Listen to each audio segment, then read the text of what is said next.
Hello दोस्तों, तो कैसे हैं आप सब। स्वागत है आपका मेरे चैनल मिस्टर स्पाइसी पर। तो बिना टाइम वेस्ट करते हुए स्टार्ट करते हैं आज की स्टोरी। यह कहानी हिमालय की एक सुनसान घाटी की है, जहां गांव के लोग अक्सर जंगल के पास जाने से डरते थे। उस जंगल में एक यक्षिणी का वास था, जिसकी कहानियाँ सदियों से गांव में सुनाई जाती थी। कहा जाता था कि वह सुंदर लेकिन खतरनाक थी। जिसने भी उसकी सुंदरता के मोह में फंसकर उसे करीब से देखा, वह कभी लौटकर वापस नहीं आया।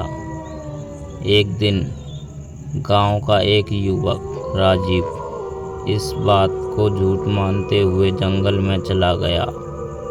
उसे यक्षिणी की कहानियों पर विश्वास नहीं था और वह लोगों के डर को अंधविश्वास समझता था।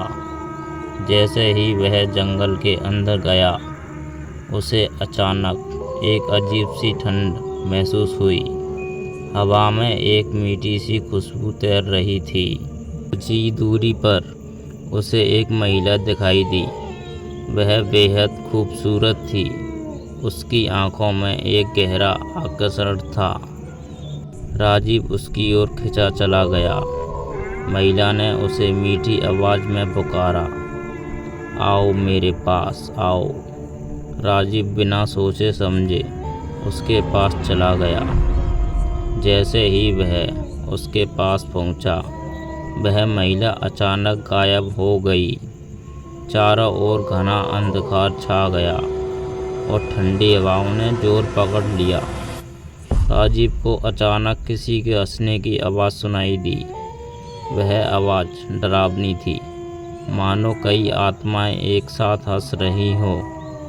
तभी वह महिला फिर से प्रकट हुई, लेकिन इस बार उसकी शक्ल बहुत डरावनी थी।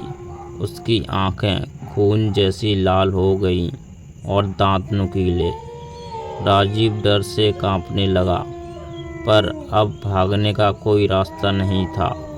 यक्षिणी ने उसकी ओर इशारा किया और जोर से चिल्लाई, तुम्हें मुझसे बचने का कोई रास्ता नहीं मिलेगा। अगले दिन गांव वालों को राजीव का शरीर जंगल के पास पड़ा मिला। उसके चेहरे पर गहरा खौफ जड़ा हुआ था, जैसे उसने कुछ बहुत ही भयानक देखा हो। गांव वालों ने समझ लिया कि यक्षिणी ने फिर किसी को अपना शिकार बना लिया है।